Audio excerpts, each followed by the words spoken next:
Greetings, true believers.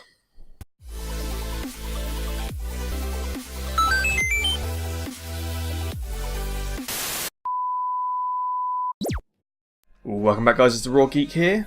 So let's do a little bit of news, shall we? And first up, what are we going to talk about first? I don't actually know, I can't remember.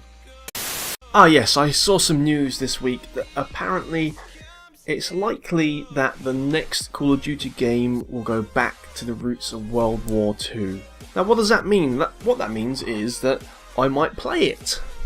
I've not played the Call of Duty games like the Black Ops and the Modern Warfare and all that type of stuff. Don't really do it for me. I think, well, I've played a couple of them I think, but like the latest ones, you know, they're hashing out the same sort of thing each year. Doesn't do it for me at all. I first started playing CoD when it was back in the World War II era games, and I loved it and it was brilliant. I played it to death, to be honest. I played it a lot, and so I would check this out potentially. The only thing is it's been done a lot, hasn't it? World War II theme in shooters has been done to death, and the problem is it's because it's such a good war. No, war's good, but you know, it's such an interesting war, interesting period when certain weapons were coming forth, but it wasn't stupidly high tech. And everyone likes that sort of era anyway, World War II era. So it's good for all those reasons. But like I say, it's just been done so many times that, well, it's been done, guys. It's been done. Still though, it doesn't stop me being a little bit intrigued, a little bit excited, because like I say, when I played FPS, World War II always is the best in my opinion. So let's see what it's like. I'm sure when they've got a trailer or something like that, I'll do it on the Raw News so we can all see what it's about and see if it looks any good. The next subject I'm going to talk about is Project Scorpio. Now, if you don't know, Project Scorpio is basically the code name for the new 4K Xbox console that they're working on, and it's of course to rival PS4 Pro, but more than that, it's designed to actually really take on 4K games if developers want to make 4K games. Much more so than the Pro for the PS4, which was just a sort of upscaled version of 4K. It wasn't true 4K. So let's take a look at the specs for it. Now, as you can see, it is better than both the Xbox One and PS4 Pro, which of course you'd expect. The CPU, well, it's got 8 custom x86 cores, and they're at 2.3 GHz. So that's, you know, a lot better than, well, not a lot better, but it is better than the PS4 Pro 8 Jaguar cores at 2.1. The GPU is quite a lot more powerful than the Xbox One, and fairly more powerful than the PS4 Pro. Memory, yeah, it's got another 4 gig of memory, big whoop. And hard drive, yeah, it's a terabyte, big whoop.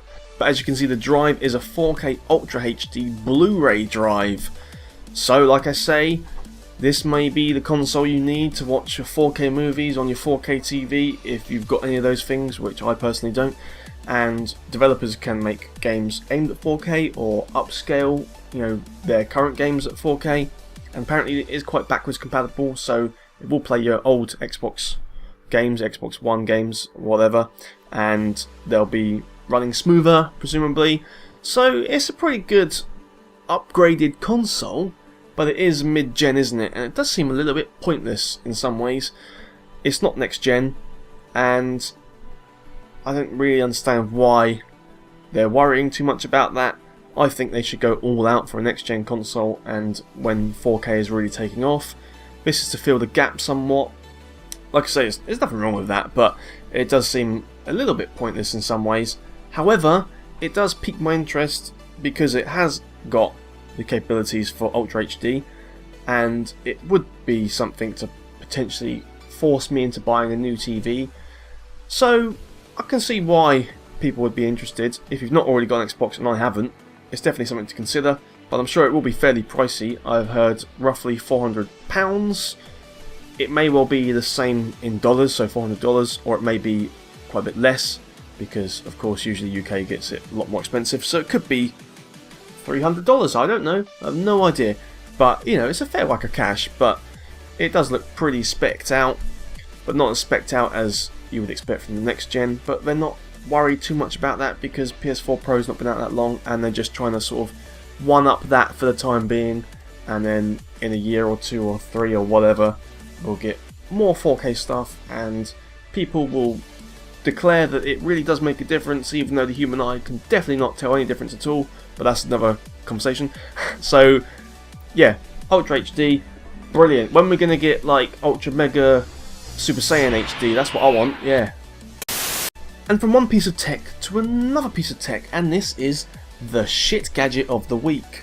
Now actually, I watched a video for this gadget, and it was fairly funny actually. They did quite a good job of, you know, promoting it. I'm late.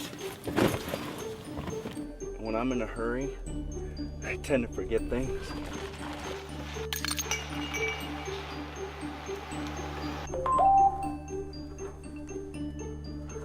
Lucky for me, they gave me a new app for this video, and it just notified me that I left my garage door open. Gadget is a Wi-Fi enabled garage door controller which uses open protocol and can talk to computers, smartphones, wearables and home automation hub. The hardware can be refreshed wirelessly and ready for future with STM32 Cortex M3 processor, running at 120 MHz and with 164 Thanks, Dennis. And it looks like it probably would be quite cool.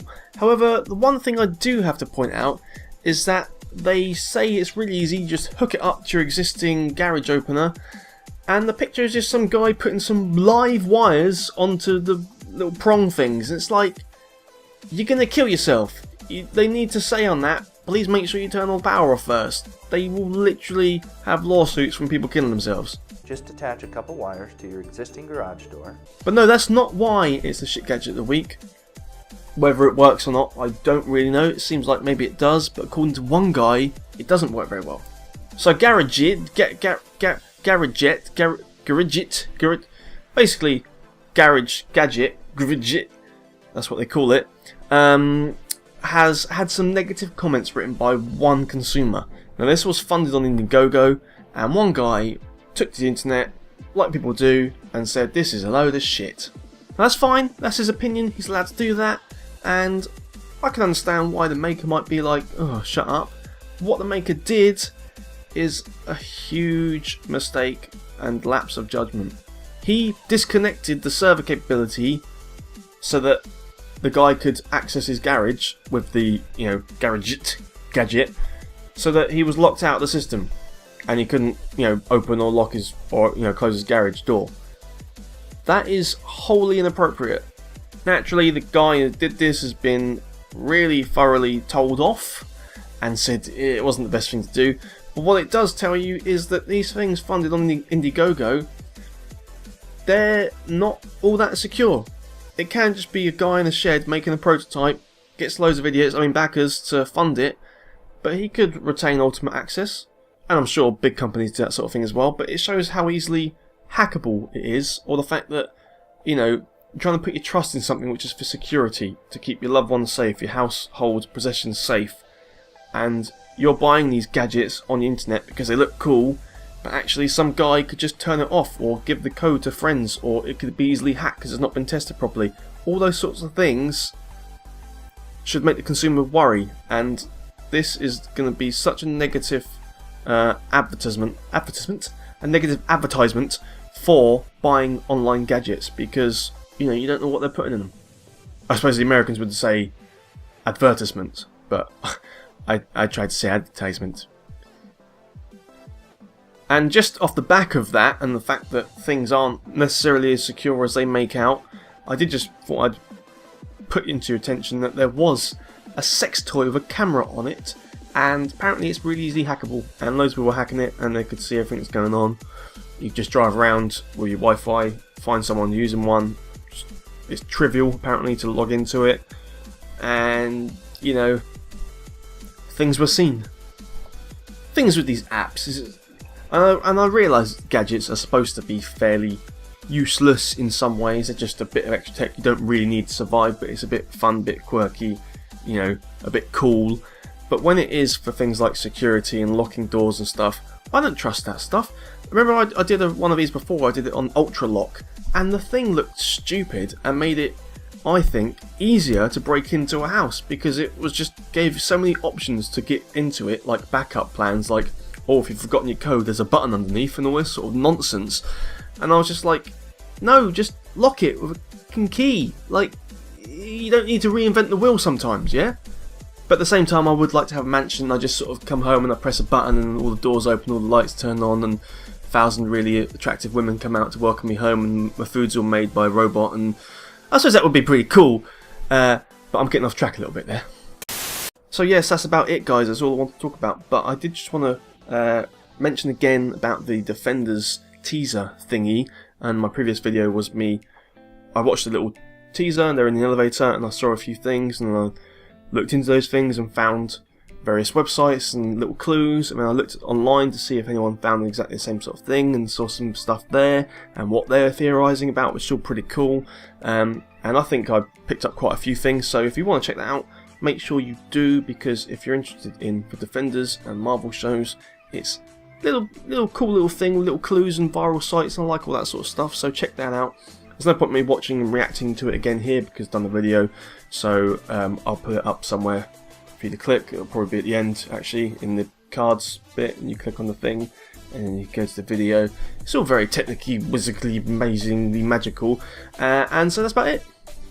Oh, and also thanks guys, I have hit elite amount of subscribers, and I'll do a video probably on that, and what that means. If you don't know, you probably will, but you might not. But yeah, thank you very much. So guys, if you like that, please click like, make sure you subscribe for more videos like this, and I'll see you in the next video. Until then, remember, be careful where you order your things to like lock your doors and stuff from, because if it's Indiegogo or Kickstarter, you know, it might be a bit dodgy, might get locked out if you say something naughty about him, like we're living in the Middle Ages. Freedom of speech and that is not a thing. Okay, bye. Guys, if you're still here, you're awesome! But as you are still here, why not check out some of my other videos? Oh, and if you haven't already, please click subscribe. Laters, haters.